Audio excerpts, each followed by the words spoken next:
So I say that this is a little different than a lot of first chapters that we've seen before, because what this does is basically tells you what you think is the conclusion of the story, right? We don't know the details, but in a nutshell, this is saying, hey, this is exactly what this book is about. This is how the book starts. This is how the book ends. Welcome to the Fiction Writing Made Easy podcast. My name is Savannah Gilbo, and I'm here to help you write a story that works. I want to prove to you that writing a novel doesn't have to be overwhelming.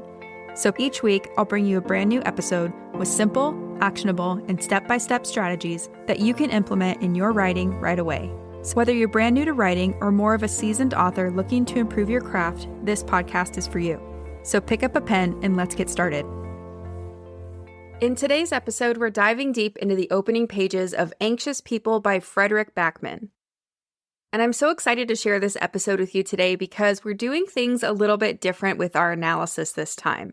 So we're still going to look at the first chapter to see how and why it works. We want to find out, how does it hook our attention and pull us into the story? How does it set up the global stakes and things like that? So we're going to look at the big picture like we normally do. But this time I'm coming to the analysis from not having read the entire book. So I only read the first couple chapters and Abigail has read the entire story. But we thought it would be fun to see how our analysis might change if we came into the conversation with different amounts of context about the overall story. So that's what you're going to hear today. And speaking of Abigail, if you've been listening to this podcast for a while now, you know who Abigail is. But just in case you're brand new here, Abigail K. Perry is a developmental editor and the host of an amazing podcast called Lit Match, where she helps writers find the best literary agent for their writing and publishing careers. I'm going to link to her podcast in the show notes, as well as where you can find Abigail around the internet if you would like to say hello to her. Now, that's a very, very quick overview of what we're going to dig into today. As usual, you will hear more explanation for everything once we get into the episode. So with that being said, let's go ahead and dive right into the conversation. Hi, Savannah. Thanks for joining me again. Here we are for another first chapter deep dive. As always, I love doing these with you. And today we are switching it up a bit and we're looking at more of an upmarket fiction book that I love, that I have read all the way through, but you have not read all the way through. So you only have read the first chapter. So that will make for some fun turning conversations based on some other stories that we've done where you have read the whole book and I haven't. Right. Yeah, and this will be fun. We like doing it with this kind of mix up where one of us has or has not read the book because it can show what different perspectives we can analyze a story through. And the reason I think this is important is because sometimes writers will say, I'm trying to analyze this book I'm currently reading with those 5 commandments or those 7 questions that you guys use on the podcast. And I just don't get how you do it. And then I'm always like, well, did you read through the whole book? And they say, no. And I'm like, well, that's why you're having a problem because we don't have, that context. So the last time we did this, I think we did it for a fairly straightforward chapter. This one is, I would say, not straightforward right, in terms of scene structure, which we'll get into. So it'll just be fun to see what happens. Yes. And I recently had used this as an example for a download I made. And I think that the reason why I chose this one is exactly for that reason, Savannah, because it is not easily picked apart on a scene level. And I think that at least I have a lot of writers, especially who come to me in this upmarket realm, that it's like, we have plot, we're focusing on pacing, but character is really at the center of it, as well as we're leaning more towards that literary feel on the line level. Mm-hmm. And so I've had a lot of writers who just are confused sometimes when they look at examples because they're like, wait a second, where is this? It's just not as easy, I think, to pick apart. So it's a good one for that, to kind of talk about that. And it comes from the best-selling author, Frederick Backman. So I love Frederick Backman. This is his book, Anxious People, that we're going to study. And Anxious People, I would say, is one of his most popular books. He wrote his debut as A Man Called Uva. And he has the Beartown series. If you haven't read Frederick Backman, those might be some other titles that stick out to you. But we picked Anxious People. This also is a Netflix series. So if you wanted to go check out Netflix, it's pretty true to the story. There's some differentiations, but it sticks pretty much to it. And this first chapter is interesting because it kind of sets the stage for everything. So we are going to go to our 7 key first chapter questions, and we're going to do our deep dive there to look at big picture and how this first chapter opens that up. And then we'll move into the scene structure. Before any of that, let me go ahead and read the summary of the scene, and you'll notice that it's a little bit different than maybe some other summaries that we've talked about. Yeah, Okay? to say the least. Yes. Okay, so the summary of the scene is an unnamed narrator explains what the story is about: idiots, bad decisions, and a hostage drama.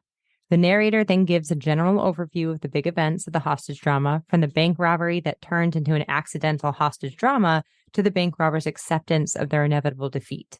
After the hostages leave the building, the police search for the apartment, but the bank robber is gone. So I say that this is a little different than a lot of first chapters that we've seen before, because what this does is basically tells you what you think is the conclusion of the story, right? We don't know the details, but in a nutshell, this is saying, hey, this is exactly what this book is about. This is how the book starts. This is how the book ends. Right. But also leaves you, right? But also leaves you on hanging, because you do have the question of what happened to the robber. So we are having a question that pulls us forward, but structurally, it's kind of like, wait, you gave me the whole story, but I don't know the details. So the question is more about how do we get to that? How do we get from A to Z more than what's going to happen next? Right. And if I were a reader reading this, I might think, because we're always looking at examples of what's showing, what's telling. Would we say that this first chapter is like a lot of telling? I think that this is a lot of telling, but still shows in a way of emotion. Mm-hmm. So this is something that we need to think about when we talk. But another reason why I like this one as an example, because it is different on what it leans on for strength of the story. And it's not necessarily one of the questions we talk about, but one of Frederick Backman's trademark abilities as an author is his unique voice. Mm-hmm. And this is a very voicey book. He's a very voicey author. And I think that when you're, especially with sample pages, opening pages, writers, it's important for them to understand what their strength is and then they can lean into that a bit. And Frederick Backman, one of his strengths is voice. Mm-hmm. So I think that he's engaging us with his voice and his style first and foremost. And while he's telling, he also has on the line level really emotional sentences that set up expectations to receive more of those big feelings as you navigate through the story. Yeah. So his voice is giving us those feelings, and then we're going to get more of that as we go through, which I think you're right. I think that's A, his strength, and then B, exactly what he's doing in this opening chapter. Yeah. Yeah. Voice and style, that can be something that can be frustrating for authors or writers, because it's the thing that can make or break a book, but it's also very difficult to teach. And what I say to writers that I work with is just, it comes with practice, and a lot of it comes through character. Yes. So, we'll get to that maybe more when we go into the POV and the character question and these first chapter questions, but it's interesting to think about that. And that if you feel like your voice isn't quite at the level that you want it to be, don't be discouraged. Just keep writing. I think it will come through the better that you know your characters and the more time you spend putting words on the paper. Have you been dreaming of writing a novel, but you don't know where to start? Or maybe you've tried writing, but you keep getting stuck halfway through a draft? If so, I have a free training you're going to love. It's called 3 Things You Need to Write Your Novel in 2025, and in this free 60-minute training, I'll share the exact same process my clients and students have used to go from idea to completed manuscript in just months, not years. You'll also learn why most writers never finish their drafts, and spoiler alert, it's not a lack of talent or good ideas, as well as how to overcome feelings of perfectionism, self-doubt, and overwhelm that stops many new writers in their tracks. You can register for this free training at savannahgilbo.com/masterclass. So one more time, that's savannahgilbo.com/masterclass to register for the free training. I hope to see you there. Right. And one thing I wanted to ask you is, when we look at this chapter, so if I'm just a writer and I'm like, I want to write like this author, we're going to talk about this throughout the episode, but there's kind of a lot of ways that he breaks and bends the rules or the guidelines, right? Yeah, definitely. So I think at some point, unless you want to talk about this now, we should talk about like what if I want to write like him, it's going to be really hard, right? Because we have to first understand all the rules and guidelines of what we should be doing. And then we have to know when and where we can bend and break certain things. Exactly. And this is not his first book, right? This is not his first book. No. And I think that's another really important thing to remember. And I remind a lot of people of that because a lot of the times, maybe the book that you want to emulate or the book that you love the most is the author's 5th, 6th, 7th, 20th book. Right. And as a debut author, you have to remember, number one, it's hard to sell a debut story, right? So you might be able to get away with some things as a traditionally published author if you've proven your track record on sales that you wouldn't be able to get away with as a debut. Right. And so I think it's really important to think about that. It doesn't mean necessarily don't do them, but you do. It's what you said. You have to know the rules before you can break the rules, because then you're breaking them with intention versus just breaking them just because. Right. And something that you just said made me think of something else is that, so we feel differently about this book. Like, I think it's the line by line writing is beautiful. I like when I can watch a show or a movie that's written by this author. I would say that for me, his style is not my personal favorite, which is fine. And then you like love it, right? I think that's really interesting because sometimes we overlap on the books we love, sometimes we don't. And it's fun to see why or why not. But also, I think where I was going with that is that for me as a reader, certain things pull me in, and maybe it is the stakes and the structure and things like that. Voice is not always going to be one of those things for me personally. However, I appreciate it. And you're on the flip side where you're like, ooh, I love a good voice, right? Yeah.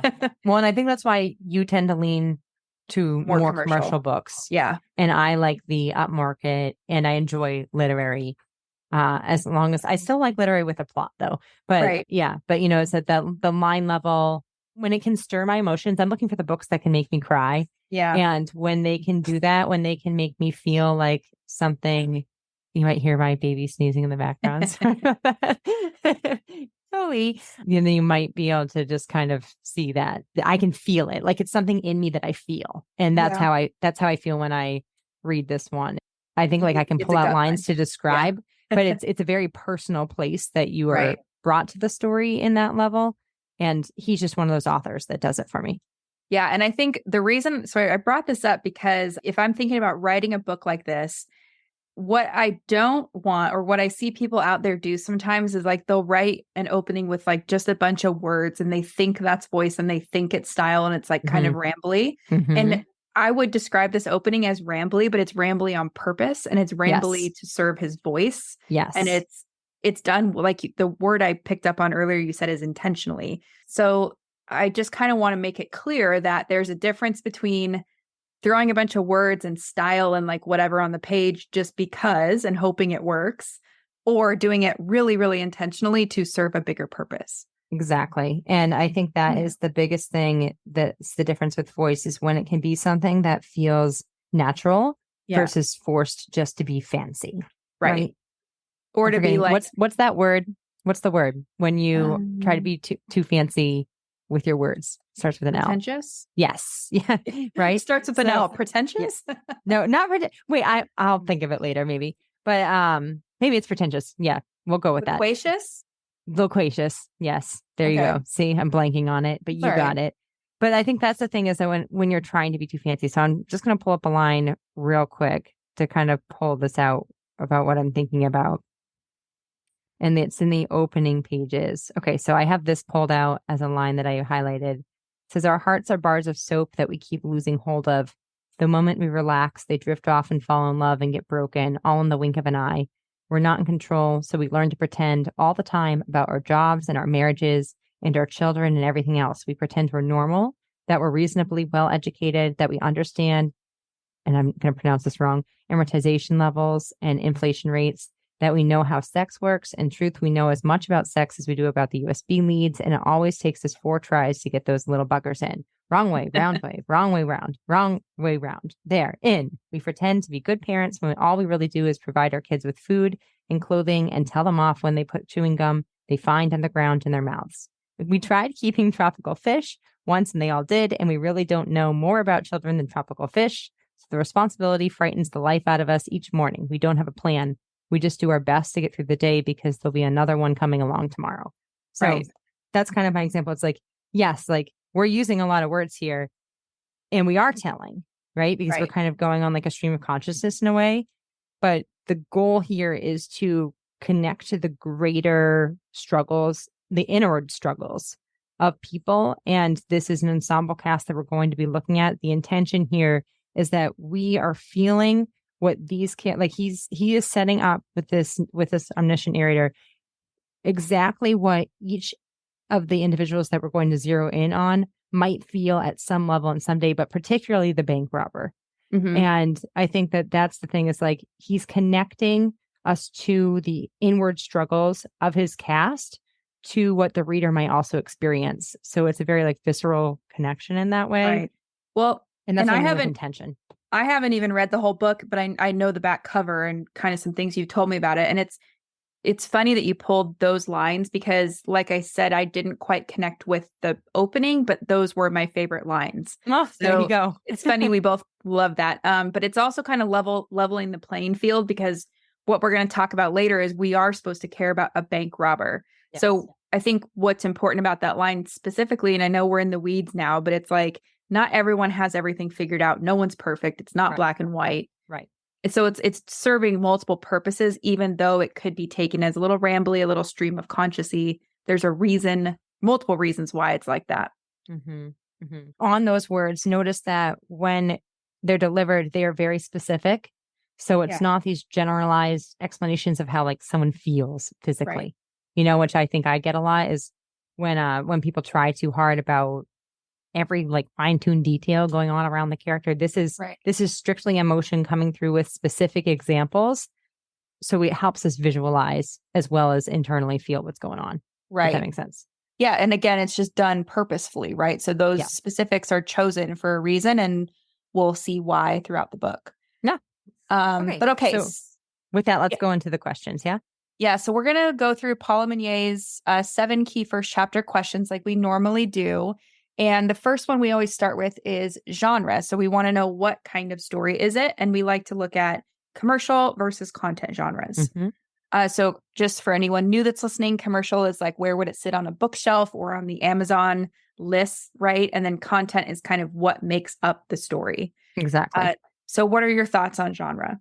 Yeah. So commercial genre, I'd call this upmarket fiction or general fiction. I think that if you go in a bookstore, that's where you're going to find it. It's interesting. I went into my bookstore and I noticed that all the Frederick Backmans were under romance, which I found very odd and interesting. I don't think that they'd usually be there in other bookstores. I think honestly, it probably was supposed to be general fiction, and just that's where it had a spot. But I think that upmarket is what I would go with. I interviewed Ariel Friedman, who's a literary agent at UTA, and she was the publicist for Frederick Backman. Cool. And she confirmed that she would call them upmarket. So I also lean towards that because of that comment. But this is what I feel with upmarket is exactly modeling what we can do here, because it can reach a bigger audience, but we are having more concentration on characters in the literary line level, although it's not quite literary, right? Yeah. And it's interesting because we've done other upmarket books, and some of those have leaned more commercial. Yes. As in, I know we say commercial about two different things. There's commercial genre, and then there's like the type of fiction. So we're saying it's commercial. The other books we've done lean more commercial genre. This one's leaning more literary in that upmarket bucket. Right. Yeah, exactly. So it's interesting. And then content genre, what would you say? Yeah. So content genre, and this is okay. So content genre, why I like to study Frederick Backman is because I think he's really difficult to study. But I get a lot of this with writers who want to write books like this because they're like, I don't understand how to write a book like this. And I'm like, well, you know what? Like I've attended Frederick Backman in a presentation. He's my favorite of all time that I've seen. But one of the most interesting conversational topics that came out was he talked about how someone told him after when he first, it must have been a man called Uwe, when he published a book, then his editor was like, this is the genre that you're in. And he was like, genre? What genre am I writing? So that just kind of said to me, okay, so he usually just writes and then he has editors that help him figure out how to narrow it down. He confirmed that in his presentation. With content genre, I'm always thinking when I'm working with writers, we're using content genre to help you write the story, to help you write what the story is really about. And that's why I think genre is really important to be thinking about on this content level. I would classify this more into the, like, Savannah and I have talked about this before, how you really want an external content genre and an internal content genre. One might have a little bit more of a hold over the structural level than others. I think this one tips more to that internal example of worldview. If you've listened to anything with Harry Potter, which Savannah and I both obsess over, we've talked about how really J.K. Rowling is a master at having equal parts action in worldview, but we call it an action story. And in this, I would say, well, your external content genre is probably crime, if anything, because we are dealing with an actual crime with a robbery and it turns into a hostage drama. But this is not a crime story. Right. And so if you were to place this or market this as a crime story, I think it would flop, honestly, right, because it is not the expectations for that crime. Part of why I know that is because in a crime story, a reader is naturally, people who love crime stories are naturally looking for that eventual climactic moment of, is justice brought to the villain. And what's interesting about this, and having read this, so I might be spoiling this a bit for you, Savannah, but what's interesting about this is that, so I'm just going to say spoiler because it's going to help me talk about this. So huge spoiler. I'm going to give away the ending right here. But the hostages actually come together to protect the bank robber. And you kind of get the sense of that in these opening pages, because we'll talk about this in character, but you can tell like you're leaning more towards what is going on with this bank robber in this worldview story. So when we look at worldview, the internal arc of something, we're looking for that arc of maturation. How do characters alter their black and white view of the world in order to live with more meaning or fulfillment or sophistication in their, or wisdom in their existence as they go forward? How can they be the better versions of themselves? Now, in every story, you want to have that internal change, because without internal change, there is no character change. And personally, for me, if there's no character change, I'm just not as much engaged into the story. And I would argue that most people fall in that boat. But I think that here's the goal here is, like, when we're looking at anxious people, yes, we need to see what happens with the crime. But I think it's more about, are these characters going to be okay? And you can't know if they're going to be okay until you understand if they can overcome the black and white views that are holding them back, relationship wise, personally. There's a lot of like suicidal thoughts in this story with some characters. Are they going to be okay? So it goes into big emotional places. Yeah. And that's really interesting because for multiple reasons, but it's just like you said, when you read it, you're not reading to find out who did the crime or did they get away with the crime or whatever. You're kind of seeing, okay, what are these people what's going to happen to these people thrown into this weird situation? And it's funny because we just did The Magicians that's already live by the time this one will go live. And we analyze that as a worldview story too. And on the surface, they're very different stories, right? Different. That's a really cool point that you bring up. Yeah, keep going. Yeah. So like, I'm just sitting back here kind of listening to us talk, and I'm like, dang, that's like, what a cool thing that you can write a worldview story like The Magicians. And then this one we're saying is also worldview. But look at how like differently they express themselves. And this one's paired with crime, where Magicians is probably paired with action. So it's really, really cool. And I think that's why people get really confused when they are writing a worldview story. I work with I personally, probably most of my writers come to me because they want to be writing a worldview story. Yeah. And then we have to talk about, okay, well, you can't write a worldview story and not have an external story. Right. So sometimes that's the problem. People really want I don't want it to be a crime story. I don't want it to be a love story. I don't want it to be an action story. But without those components, there is no worldview story, because without external conflict, there is no reason to change. And a worldview story is all about internal change, right? So there's going to be a lot with interiority. There's going to be a lot of just really emotional struggle, right? Yeah. And you need that. You need that conflict to force you to change, because otherwise you just continue to sit in your emotions, right? Exactly.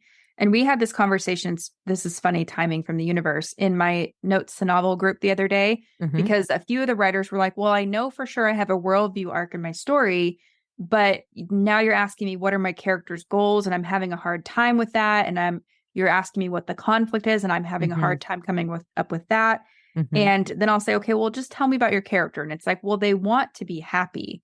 And it's like, okay, that's a great ending point, but like, how are they going to get there? And that's kind of what you're saying is the how, or like, what is the starting point for that change is that external genre. So even if you are writing a character-driven, very internal story, it still has to have an external component. 1,000%. And that's actually a perfect segue into the plot question, which is the next one. Yeah. Because I think that's kind of what we're looking here when we have these worldview stories, when you have students who say that to you, Savannah, and when I have students who say that to me, what I find is that when we're working on outlines in particular, they can generalize what they want to happen, but they don't come up with specific plot points. It's right. And we have to get the specific plot points down, because if we don't know those, we don't know how we're moving forward. And especially in an upmarket, right? And like in an upmarket, you need a plot. You still need a plot. We need to advance the plot, right? In a book club fiction story, there still needs to be that plot. It's not going to be as in the foreground as a commercial fiction, which is based on pace and plot, right? Over characters. Right. Not that characters aren't important, but probably favors it a little bit more, that movement. Where in upmarket, we are blending the two, and they need to have really equal importance, maybe a little dipped in the character section. But I think that that's something with why I think Frederick Backman, why I'm always wanting to study him, is because part of me says to myself, where is the plot? Yeah. And the other part of me says, oh yeah, I can definitely see where this is moving forward, and I'm engaged with how it's moving forward. But what's is also interesting for you, because like you've talked about, this isn't your favorite necessarily. So it could be fun to see what you say for the plot question. Yeah. And so it's funny because I think we're going to, like you said earlier, he told us what the story is going to be about. So that plus the back cover, I think I got the gist of like, these people are stuck together. It's how do we each deal with our good and bad parts while stuck together? And I'm sure there's like judging others and, differing wants and needs and all that. So it's the conflict of being in a room with people that you're not used to being with. Yeah. So, and just to reiterate what the question is, so for a plot question, we are saying, what is the story really about? And with that, exactly in a way that, so it's something that's interesting that he does with Savannah with this, is that he tells us, like you said, right away what this is about. But as you progress through the story, he adds to it. Yeah. So it'd be like, this is also a story about idiots and, a hostage drama and blah, blah, blah. He continues to add to it. Yeah. To basically show that life is complicated and people are complicated. And I think that's something in the first chapter that he's reiterating a lot too, is that if you're going to, like you talked about judgments, if you're going to judge someone, just remember that people are more complicated, and it takes a while for someone to finally get to a place of making a really bad decision. Right. So I think that's what we're really dealing with, is a small universe. Yeah. And I use that term because it is one of the pieces out of when I went for The Winners, which is the third book in the Beartown series for Frederick Backman. But someone asked him a question and he came out, he's like, I like to write about small universes. And I connected with that on such a deep level that I think it's just like the perfect way to explain his books, is that he's not going for these big events in a story. He's going very deeply into a group of people. And it's not just one person often, it's a group of people, and how those people change each other by learning how to see each other and help with each other's sufferings. So I think that, as it unfolds, we start to realize that this story is really about a lot of things. But at its core, I think it's about suffered pressures or traumas that impact people to make not the best decisions later in their life. And when we can give each other empathy and see that there is innate goodness in us, what can then we do to heal one another and to support and help one another? And that's where, like, I think that there's a line in this first chapter that insinuates that we're going there, when he says sometimes like on the decisions, sometimes that make us do things that seem ridiculous in hindsight, but which felt like the only way out at the time. Right. And, case in point, we're setting up empathy for the bank robber with that. Yeah. I was just thinking about that word empathy because it's a lesson in empathy. We're going to feel empathy. We're going to question our empathy, you know? So I think that's really cool. But yeah, I think that's what it's about. And then, like you said, it is about a bank robbery that kind of kicks all this off. And, you know, we do find out more about that, but it's not really what the story's about. Right. Exactly. Okay, cool. So then our next question after that is we go to point of view, right? So who is telling the story? What point of view are we in? Okay. So this is third person omniscient. We have a super authorial voice with this, right? It's this unnamed narrator. Sometimes with omniscience, I think people will question, is it the author? Yeah. Who is the narrator? I'm not quite sure if I think it's Frederick Backman or not. I felt like it was just really this like non-identified, non-gender, anything type of narrator. It was just, here we are. True omniscient. Yeah, true omniscient. I would call this narrator emotion. I don't know, I think that this narrator just, it's very important because we are going to have an ensemble cast. And often in an ensemble cast, you then have a central protagonist. And I think that if you were to say who's the central protagonist in this story, it's going to be the bank robber or it's going to be the police officer. But maybe they'd be almost like dual central protagonists. The one who connects everyone is the bank robber. So I'd lean towards that. And it's why we set up empathy in the beginning for them. Right. But I think that ultimately we need omniscient because we need to understand how this is about how everyone from their own places can get to a place of making really bad decisions or just being really low in their life. And how can we see through pain in order to connect and help one another? And that has to come with a multitude of people in order to do that. And I think that's why we need to zoom out with the omniscient narrator to give that. And again, we lean into the omniscient, even if it's not Frederick Backman necessarily being the narrator.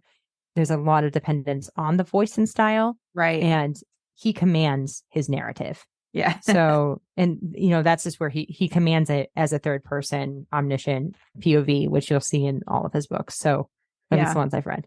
And even if, listeners, if you're not going to read the book, it's worth downloading the opening pages just to see what we're talking about. Because I think so far, this is probably the strongest example of a voicey novel we've done, at least on our collective episodes. You might have done other voicey books with other people, but it's definitely an example of like, you can tell it's third person omniscient. You can tell it's very voicey and within like the first couple pages. So no, so for something for you, Savannah, because you said this one you like it, but it's not your favorite. Yeah. So is that, do you think because you are not as concerned about voiciness, or what do you think? Would this be an area that would make a difference between you and me? I mean, I appreciate the voice. So like I read it and I'm like, wow, this is so cool that this person can write this way. But what I didn't like, and I think I thought about this a lot last night because I knew you were going to ask me this.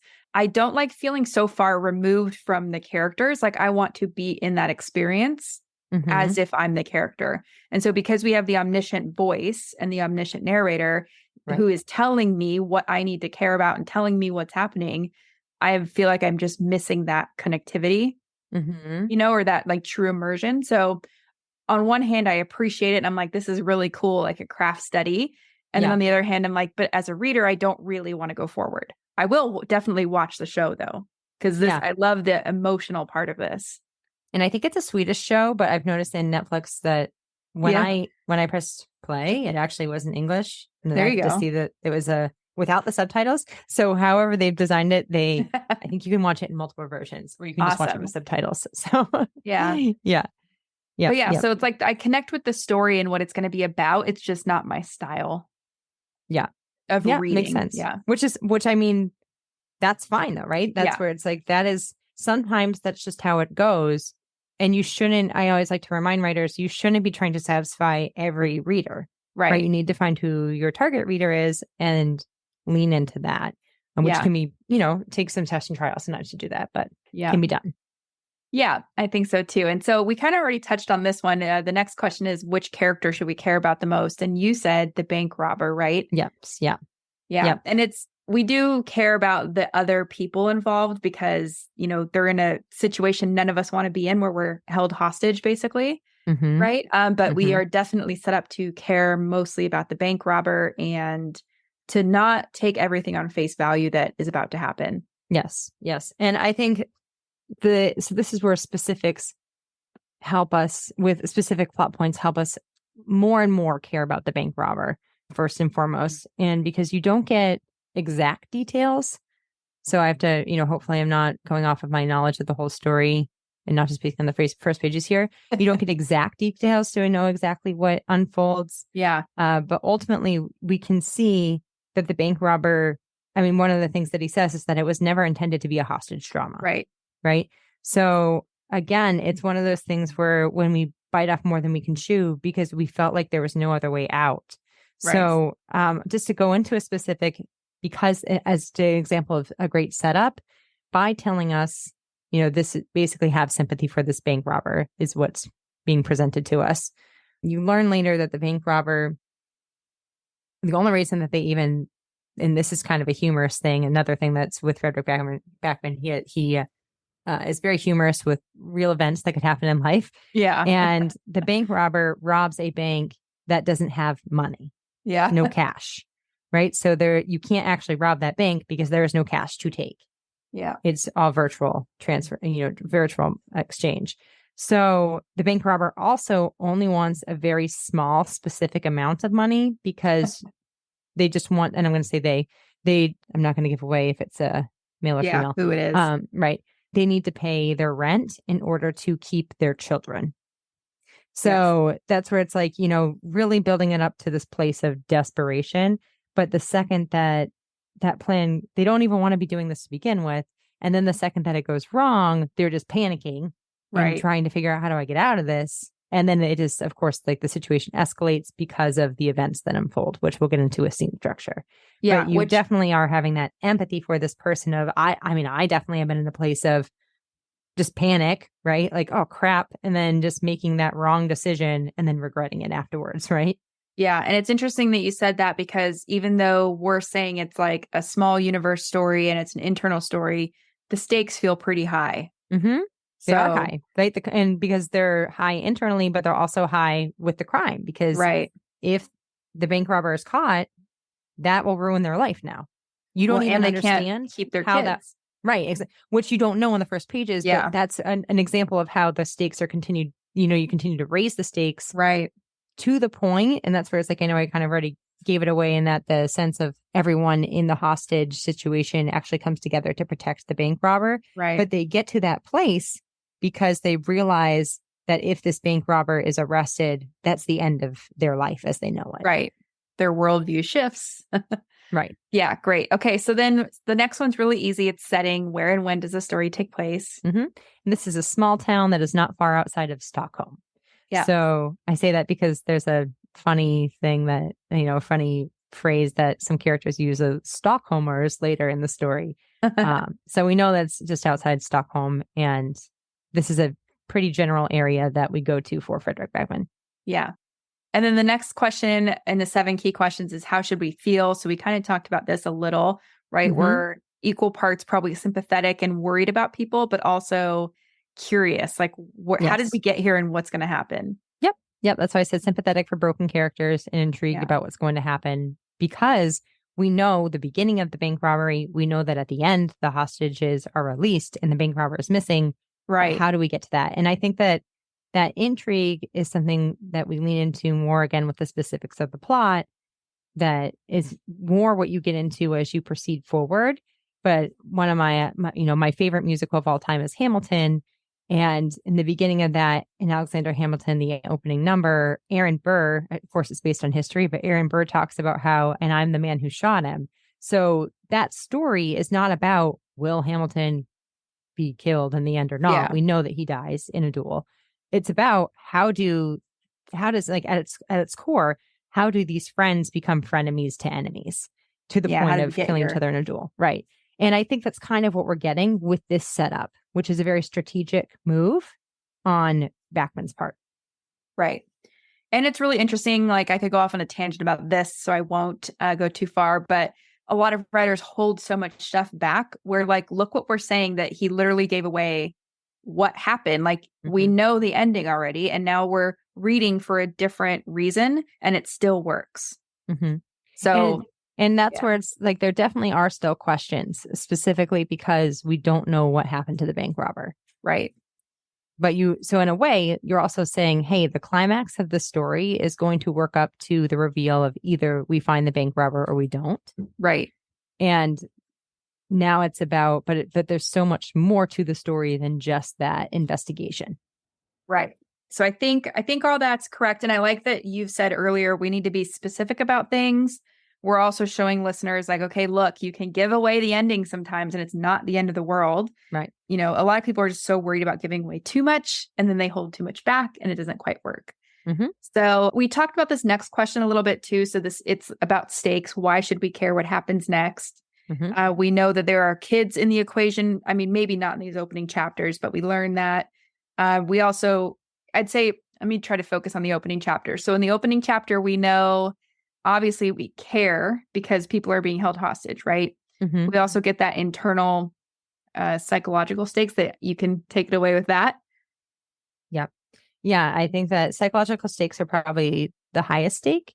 Yeah. At the root of what the story is. But I think that you absolutely see the physical stakes because of the robbery. So that justice and injustice stake is at hand here. We can see, I mean, the robber has a pistol, right? Yeah. Robber thinks the pistol might even be fake. But I think that like ultimately that's kind of that there is a gun. And for people who are being held at gunpoint, your main stake at hand is physical stake, right? Am I going to die here or not? For the bank robber, the psychological stakes, then they make to make the decision of whether or not they're going to rob this bank. Yeah. And I do think that you can see that there are some stakes that you can anticipate some stakes of parenting and children being on the line because of the giveaways that we read about before. Right. About how it can be complicated to parent. So I think that you can see that physical stakes on the line in that aspect as well, because it seems like there could be a chance of loss of people that we love in some way. And I think the way, like we said in the voice part earlier, he sets it up so that we're imagining the average person with average things like we have. And I mean average in a good way. So like we have families, we have jobs, we have car payments, like we have all this stuff to worry about. And if we're held hostage, we're going to start worrying about that, you know? Right. But okay, so let's go to the scene analysis part. And I think this is going to shock some people when we say that there is no scene in this first chapter. Yes. So I think that technically you can break down, I see commandments. I think you can break down commandments. But part of why we say maybe there's no scene in this first chapter is because it's not contained to one moment. It is telling us almost the entire story. Right. From a zoomed out lens, right? Yeah. And it's interesting you said the word tell, because I do think it's telling us about something instead of like we're in the moment as it's happening. So it depends probably how we want to look at what a scene is. I think most of the time we're looking for like, what is that thing that's happening in the moment, whether it's written in past or present tense, but it's like that moment that's contained. And like you said, the narrator's more just saying, here's the setup and here's what we're going to hear about. Right. Right. And again, we talked about this in the beginning, like, why can he get away with this? Why does this work? You know, so we don't have to go into that again, but I know you did an analysis, like you said, for your download, your free download that we can put the link to in the show notes. But what's your take on this? Yeah. So I do think I look at this as chapter 1 and I would say scene 1, but it's going to be squishier than what we usually do for a scene. Yeah. So I'd start with a bank robbery and ending with now the story can begin.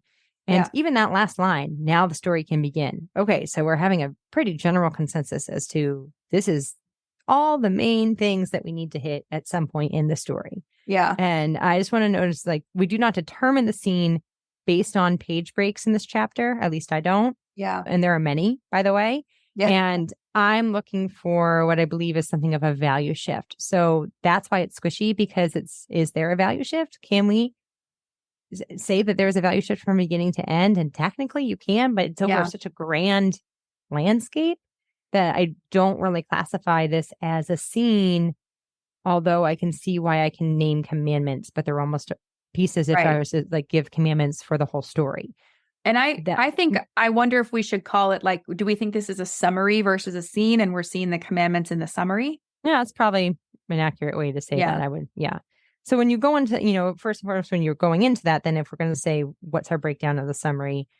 And again, this is not something Savannah, what do you think? Like debut authors who would be trying to do this, I would discourage them from doing this usually because I think it's a lot harder to sell something like this unless you have proven yourself. Yeah. In the traditional publishing world, at least, or you have what they lean into here, which is voice, right? Yeah. But and even then, I think it could be hard because I've seen drafts, you probably have too, where it's like the voice is really cool and interesting, but really nothing happens in the whole story. And so imagine an agent who, they only are reading 5 pages or 10 pages or 25, whatever. And if you're not showing them that, hey, trust me, I am giving you a reason to trust that the voice is going to turn into something, you're not going to get their attention. Yeah. So, and this author, he has that trust built up from previous successul books. So It's a little different. Absolutely. And that's where it's like when you go into exactly what you said there, I think one of the number one, if not the number one problems with opening pages is that nothing happens. Right. And there is something that happens, even though we're having a summary. Right. There's a bank robbery, right? Right. Which is kind of a big deal. Right. Huge deal. So what are they literally doing? There is a bank robber who robs a bank. Now we get a great deal more in a general way about what happens following that. But there is a shift from, we're about to rob a bank to we've robbed a bank. It's spread out even more to robbing a bank to trapped in an apartment to even like hostages being released from an apartment. Right. To go literally in that landscape. But there is definitely a shift there. I think before we talk about the scene analysis through the structure or the structure of the summary, I think that you still want to be asking yourself, what does the character want? So zeroing in back on that character that we care about the most, the bank robber, what do they want? They want to rob a bank, right? They want to, now that is the bad idea, the very bad idea. So I think that you can kind of ask yourself when we start into these commandments, inciting incident, that causal or coincidental unexpected disturbance that either creates the want or uproots the way that the character is going about to achieve that want. We have to ask ourselves, and I see this as like the bank robbery gets messed up, really, because I'm starting with the want is that the bank robber wants to rob the bank. Right. So maybe that first inciting incident is when it needs to get messed up. I could see people argue this as it's when they come up with the idea. I don't choose that because I think that the movement of the scene works better if you say it's when the bank robbery gets messed up. And I know that there's a whole nother scene later in the story, having read the whole story, about when the idea comes to fruition. But I could see people arguing that. Yeah. And it's interesting because having not read the book, I agree that I felt the movement when the person is robbing the bank and their plan gets messed up. Yes. So, and it's interesting. My brain's going a mile a minute kind of because I'm thinking of summaries and how even when we looked at, I know it's a totally different book, but when we looked at the Harry Potter books and there are summaries in there, you can usually identify the movement over the course of time in a summary. So it's just like another little tip for listeners. Don't be afraid to use the 5 commandments in your summaries. That's right. if not, definitely use the Okay. So then we go to turning point for that second commandment, right? That second beat. So a turning point is that action or revelation that forces the character into the crisis. So this is the unavoidable dilemma, which means that even to avoid this is to have a positive or negative consequence. For me, I see this as the bank robber runs into a building that is the first door to present itself. Yeah. And this leads to a stairwell with no exits. So it's interesting because then I was thinking to myself, like, what is the reason why I would define this as the turning point versus just another progressive complication or another conflict? Because there are a lot of conflicts. And part of what's tricky is that I have to be looking at what is actually presented to me on the pages versus what I know happens based on the story and how it unfolds. Because I have a lot more details when I know the full event. But for here, we see this as, and I think it even on a line level, it talks about that there wasn't even really a decision to be made, that was the first door that they were going to go into. And, that they committed to that. Right. But I think that if you're to analyze this, there is that decision. I think that you could, that will move you into the crisis with this as presented as the turning point. You then have a crisis of a best bad choice where we can ask ourselves, does the bank robber backtrack and risk getting caught by the police, or run up the stairs and hope for the best, hope that they can hide? Because, the known, which is getting caught by the police, is bad, but the unknown could be equally bad or worse. Right. Yeah. And unfortunately for the bank robber, that leads to the climax. Their action is the direct action that they take based on their crisis. So that is that the bank robber runs up the stairs. They run into the building and run up the stairs. Right. Yeah. And then the resolution is that this turns into a hostage drama. So the bank robber holding the pistol is sweaty and out of breath when they run up. They talk about that on the line level and why that's important, because if this bank robber was in shape, then they wouldn't be huffing and puffing and seem desperate with the pistol. But that's not the case, right? And this action then causes the hostage drama, because here they are with their pistol, with the huffing and puffing, going into the only door that is open, which is an apartment that is for sale and that is having a showing. So it has 7 or 8 hostages inside the room, which they don't get the number away. I forget exactly which of those are. But that's what happens. The hostages, then basically we continue with that now. If you were to stop on the scene level, I think that's where you'd stop. But we continue with that because in the summary, we're also going to learn that eventually the bank robber has to give up.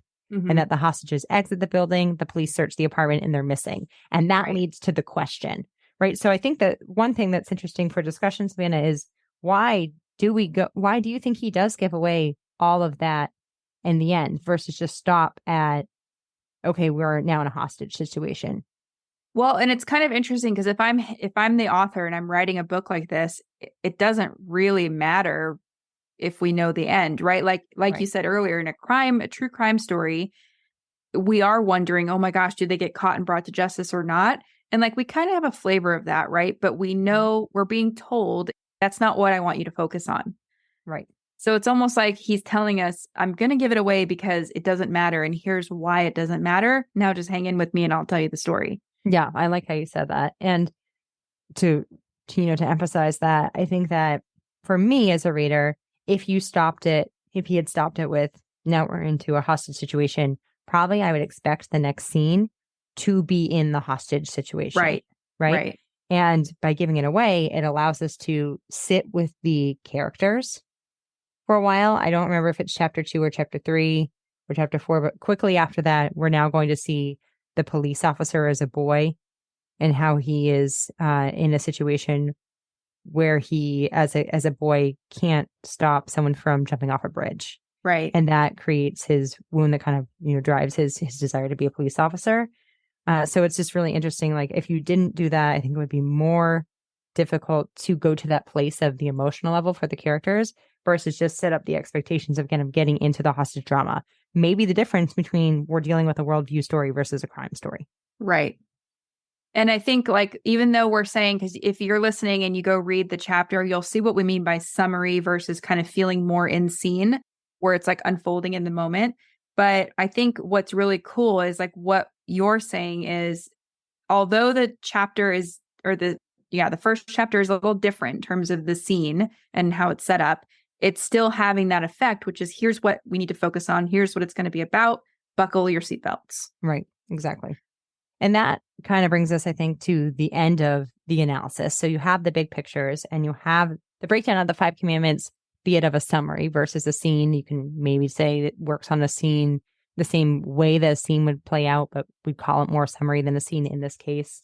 But it's a great example to show how we have an author here who maybe understands the rules and breaks them in a way that makes sense and that still creates emotional appeal and intrigue versus breaking the rules just because you want to try to break the rules. Would you agree with that? I would agree. And I think I love asking people why. So like, if you want to break the rules, ask yourself why. Like, what effect are you trying to have? Because at the end of the day, someone needs to read this, right? So we want to make sure we're creating the experience that someone is going to want to read. again, not everybody, because you're not going to please everybody with your book, but sometimes it's less about being cool or doing something cool and more about like, I want to entertain my reader in this specific way. So I'm going to do this thing that's a little outside the box. Mm-hmm. Yeah, exactly.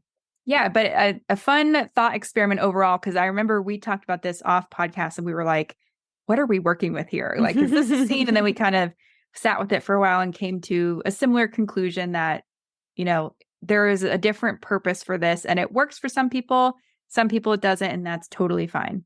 Yep, exactly. So, okay. Well, that was super fun, Savannah. Thanks for jumping on and doing these analysis with me, especially when they're tricky, and I just love nerding out with you. So it's always fun. It's the highlight of my week every time. And I'm curious, listeners will have to let us know, since this was a less straightforward book, we want to hear your thoughts on, what, if you agreed with our analysis, if you like when we do these kind of less straightforward ones, or if you like the straightforward ones better, just let us know. We want to hear all the thoughts. Yep. All right. We'll see you next time. So that's it for today's episode. As always, thank you so much for tuning in and for showing your support. If you want to check out any of the links I mentioned in this episode, you can find them in the show notes listed in the description of each episode, inside your podcast player, or at savannahgilbo.com/podcast. If you're an Apple user, I'd really appreciate it if you took a few seconds to leave a rating and a review. Your ratings and reviews tell Apple that this is a podcast that's worth listening to. And in turn, your reviews will help this podcast get in front of more fiction writers just like you. And while you're there, go ahead and hit that follow button, because there's going to be another brand new episode next week full of actionable tips, tools, and strategies to help you become a better writer. So I'll see you next week, and until then, happy writing.